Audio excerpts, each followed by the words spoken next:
Be right back after this.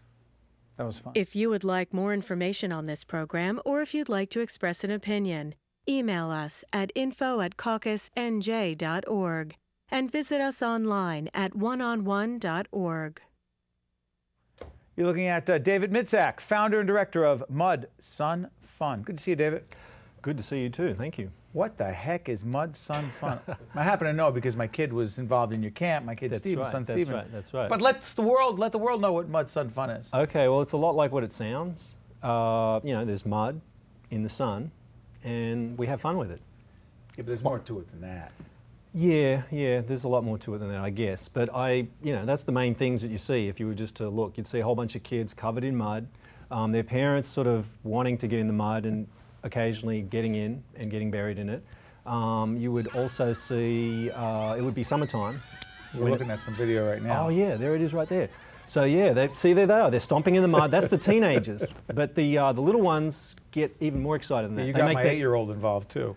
Nick came there. Oh, right.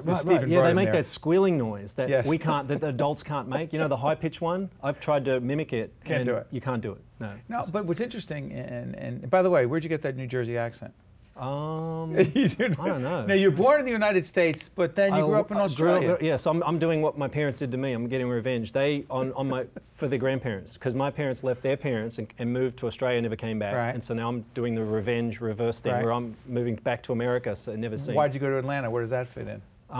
That was a job. I was working for the Australian government, and I just got there and ended up in an open mic and I just fell in love with this little poetry scene and stayed there. You got a heck of a background, because we're talking about the Mud, Sun, Fun thing, but we'll talk about the poetry and the spoken word thing in a second. But on the Mud, Sun, Fun thing that struck me, when our son Steven said, hey, I'm doing this thing in a summer camp, Chris Swenson, a mutual friend, said to me, hey, go check it out.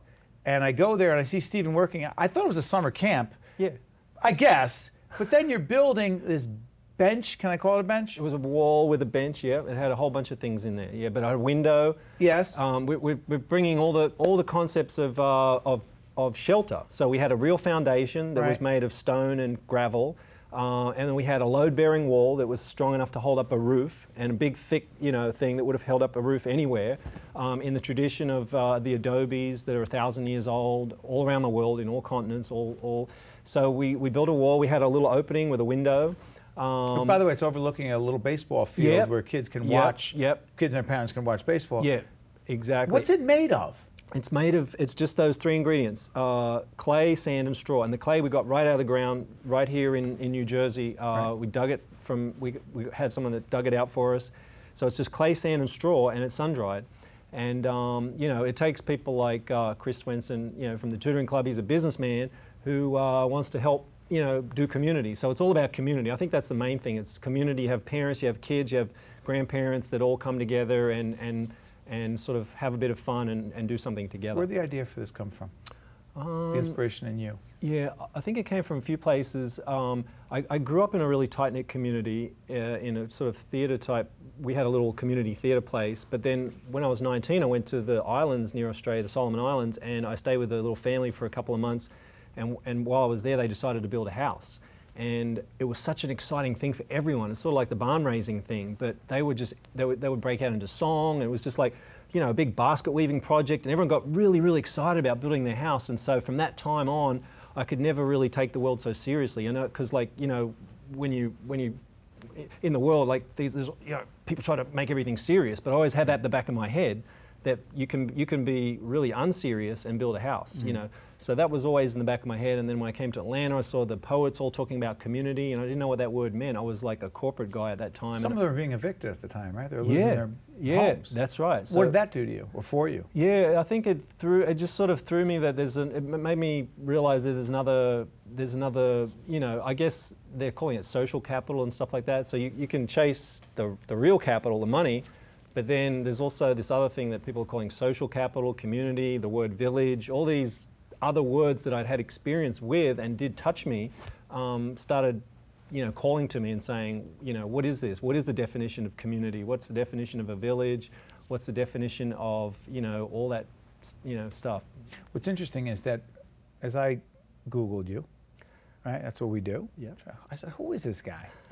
I find out one of the things that you did, was an interesting part of your life, was you got involved in Russell Simmons' Deaf Poetry Jam. That's correct. And you're performing. Yep. And how did that whole thing happen? I was working for the Australian government. I walked into an open mic in Atlanta. I thought I was really smart, and all these young poets were all talking about the word community. They kept saying, we've got to bring our community strong, we've got to bring them up, we got to... So I think that's what it was. Plus, there was a real strong sense of community in the open mic place itself, and everybody's really friendly and warm. And having grown up around theatre, just, you know, we had a little community theatre. It was just where people came to have fun of all ages. And so I just got up on, I finally created something that I thought was good enough poetry. To be... Yeah, some poetry, yeah. And performed it, and it just, I was kind of like comic relief to an otherwise pretty serious situation. And I just kept getting invited everywhere, from people's homes to business places to big stages, everywhere, churches. There was nowhere that I wasn't invited to. I felt like I was this, I just knew, I had the keys to the city of Atlanta. I could go anywhere. I performed for the mayor, all kind of stuff like that, and it was all just by invitation.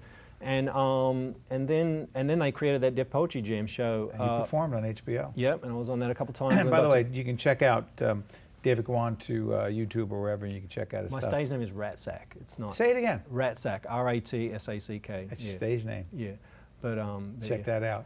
Bring it back to the summer camp. The Mud Sun Fun thing, because when I was there, those kids were having fun, and I have to tell you, while you're organizing and leading, you're having fun too. That's right. And I think we have a clip of some of the kids just drumming and doing whatever. I noticed that music's a part of it and performance is a part of it. Yeah. Mud and that, right? Yeah, well, it's like, I feel like kids have a better ability to just turn something into fun. They're more geared towards the instinct of just making something fun. And we're a little bit better at getting things done, like work, you know. So I want to see more of that. And, you know, because on our construction sites these days where we're building houses, you don't have that squealing noise. You don't have that joyfulness. Hold on, stay right there. I want to check it out for 10 seconds, actually listen to it and come back. Okay. Can't talk over it. Let's take a look at the clip and we'll talk.